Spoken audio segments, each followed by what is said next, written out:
nerds, what's up?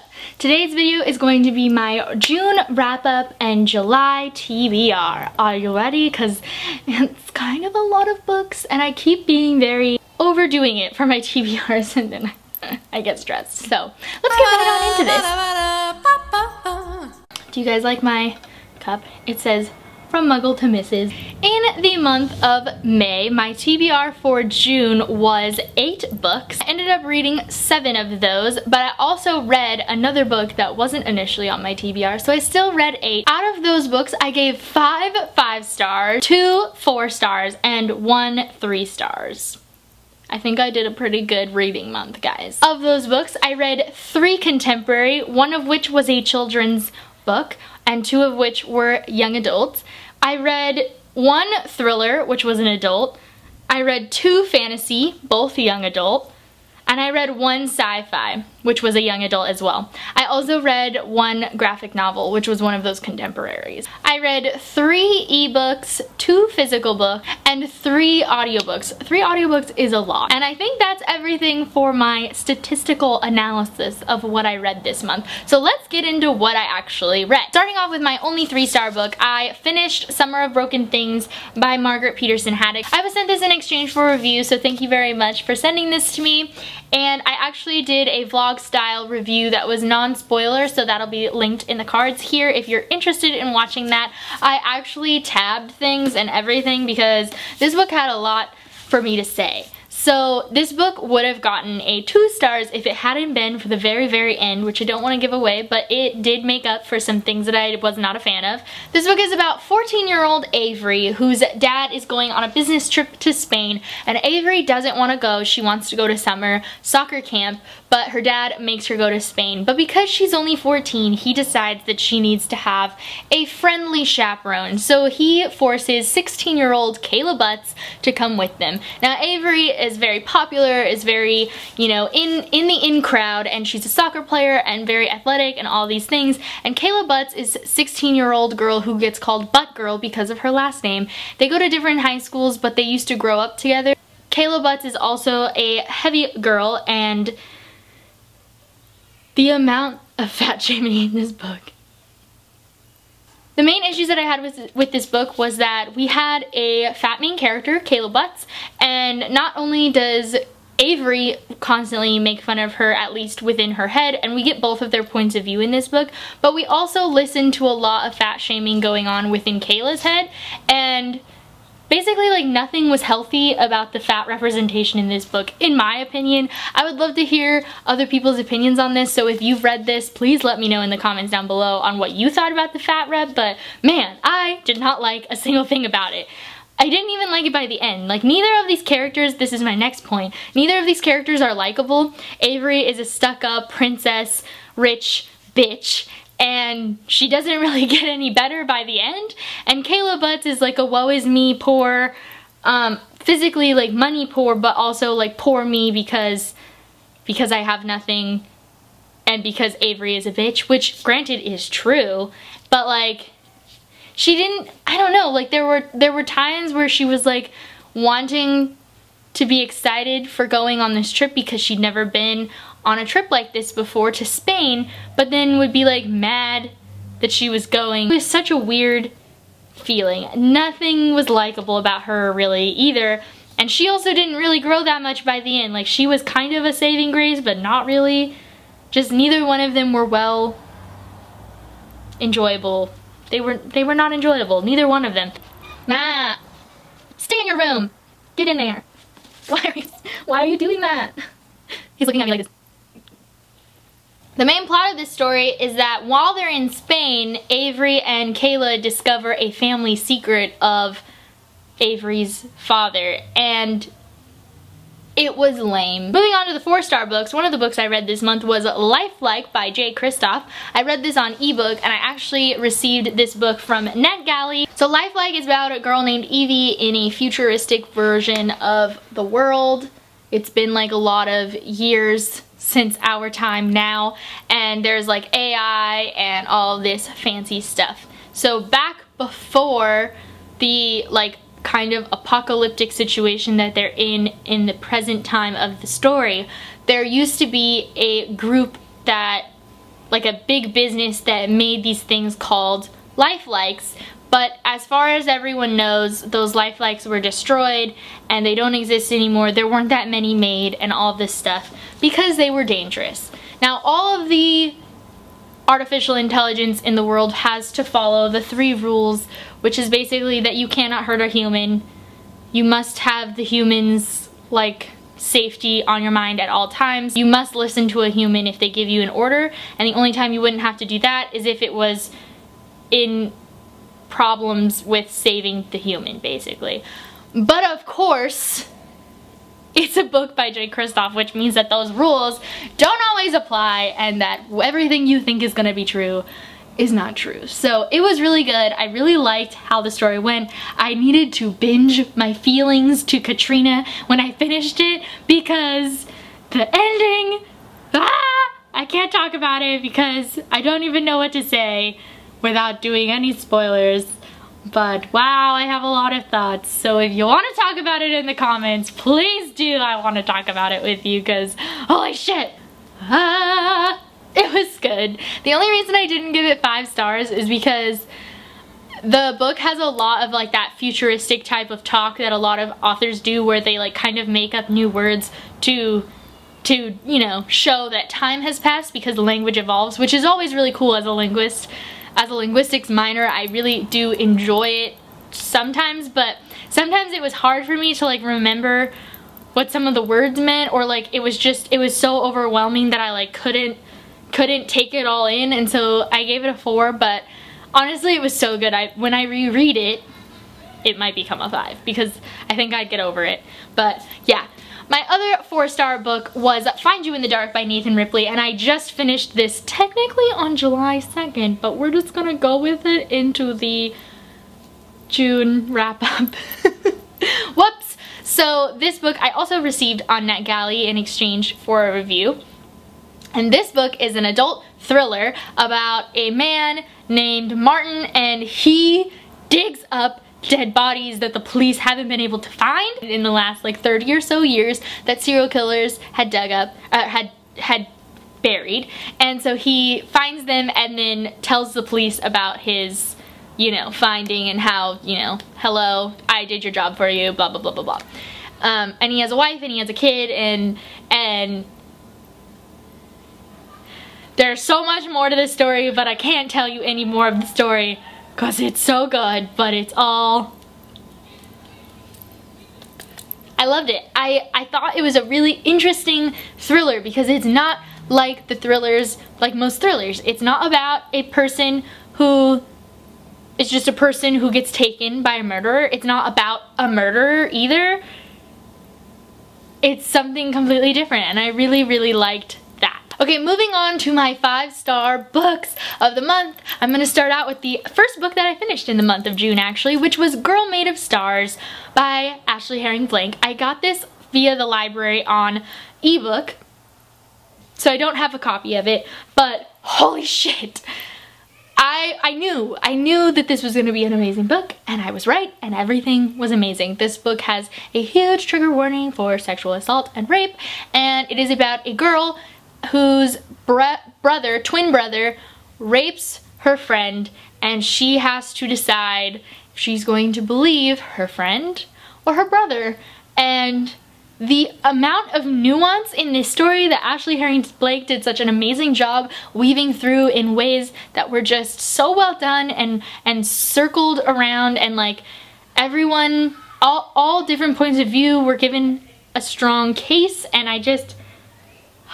One of my favorite quotes from this book was that the act itself isn't what's hard, it's easy, but it's the aftermath that comes after it that's hard.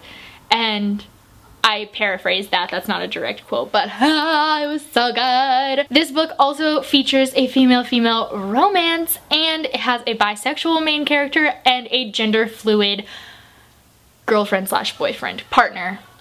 Most of the time they are stated as girlfriend, but oh my god, it was good. I loved that too. Just like taking away from this very serious rape topic and also being able to dive into the LGBTQIA topic.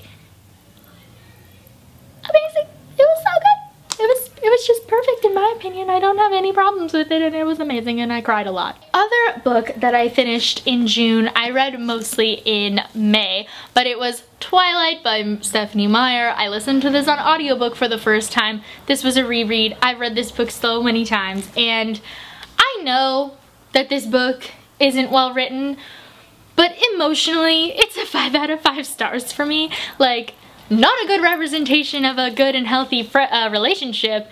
Not at all. And not well written. Just mediocrely written. Her next book that she writes after this series, The Host, is great.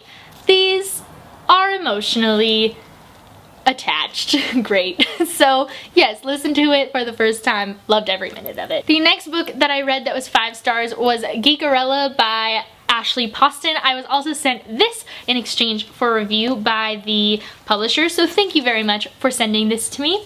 I have a vlog, I think, that this is in, that I reviewed it in, I think. Whatever it's in, I will post here. But yeah, this book was great. I listened to it on audio. I did not think that I was gonna like this book as much as I did. It's a very general contemporary Cinderella retelling about a girl who's very nerdy. Her father was the con creator of this con that's for this giant sci-fi series, kind of like Star Trek meets Star Wars type of vibe there, and he died, and she lives with her evil stepmother with her evil twin sister, stepsisters, and she meets the Prince Charming, which happens to be the acting lead of the new revamped series of the famous series. It was cute. It's well done. I really loved it. I didn't think I was gonna like it as much as I did. The next book I have here, I think I gave it, I don't know if I gave it a 4 or a 5. It's like in between. Well written, amazing. The writing, the plot, all of that was 5 out of 5 stars. My enjoyment though was more of a 4, so I don't know what to do with that. And it was Seraphina by Rachel Hartman. This was my TBR jar pick for the month, and this is a book about this fantastical world where humans exist and so do dragons, and dragons can reform into human shapes so that they can you know, interact with them. And dragons and humans used to be in a big war and then have been at peace for like one generation of humans, and dragons live for a really long time. And so there's a lot of political stuff in this book, and there's a lot of like discussion of race and racism and half-breed racism discussions, and I thought all that was really, really great. There were times though I listened to this on audiobook where I was so confused.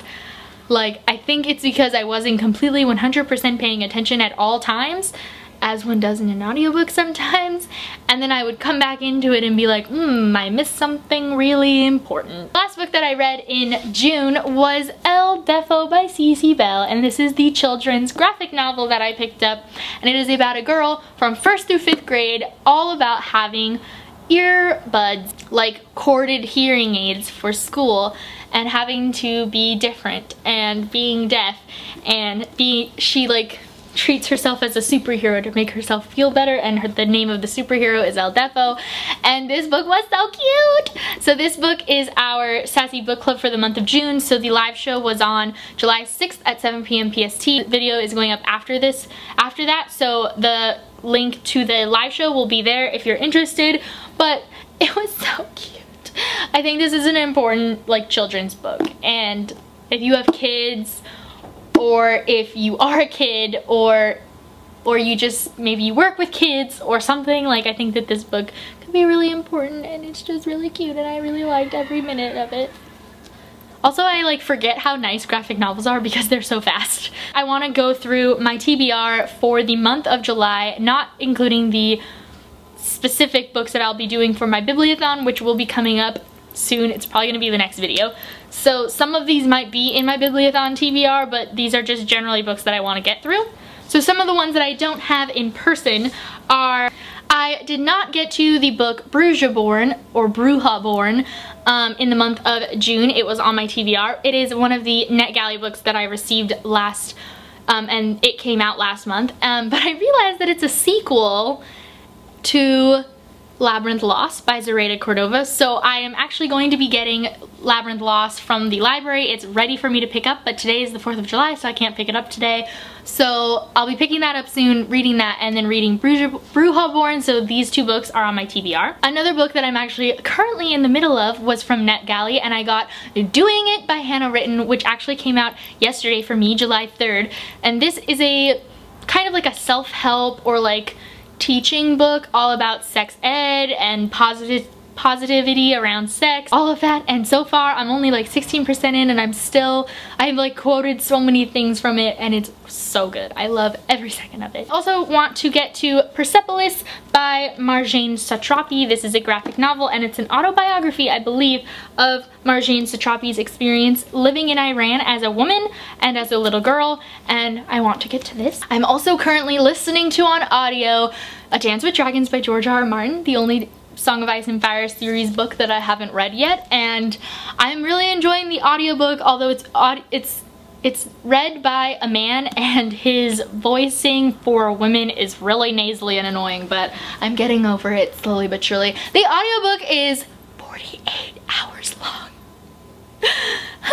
And the other two books that I have here is Undead Girl Gang by Lily Anderson. This book is the Bibliobook Club for the months of May, June, and July, so I need to get to this because we'll be doing a live show very soon, probably in August, for this book with the Bibliothon crew on the Bibliothon channel. So keep an eye out on the Bibliothon Twitter, which is always linked down below if you're interested. For the live show date, we'll be reading this. This is about a girl who brings another girl back to life for some reason or another, and then from what I've heard, that's like basically the only fantastical element of this, and mostly it's a contemporary, and I don't know what to think about it, but I'm interested, so we'll be reading that. And the last book I want to get to this month is When Dimple Met Rishi by Sandhya Menon. This is the Sassy Book Club book of the month for July, so if you are interested in getting updates for the live show and who's in the live show and all of that good stuff, you should follow me on Twitter. Follow the Sassy Book Club on Twitter or Goodreads, because all of that information is always there. If you want to go on the Goodreads page, we also will have like chapters set up so that you can spoilery discuss it in chunks as you read along, and I'm super excited for this one. TBR jar. Last but not least, for my TBR, I have my TBR jar. If you don't know how I do my TBR jar, sorry, it's hitting my necklace. If you don't know how I do my TBR jar, I pick 3 papers out of here. They tell me where the books are on my shelf. It's always on this shelf because these are my unread books and those are my read books. And then out of those 3 books, I pick one throughout the month that I'm going to definitely read. And if I have time, I'll read more than that. But I only ever make myself read one. I'm a mood reader, so I need to be able to have some choices. So let's see. We've got, get down here. There's 1, 2,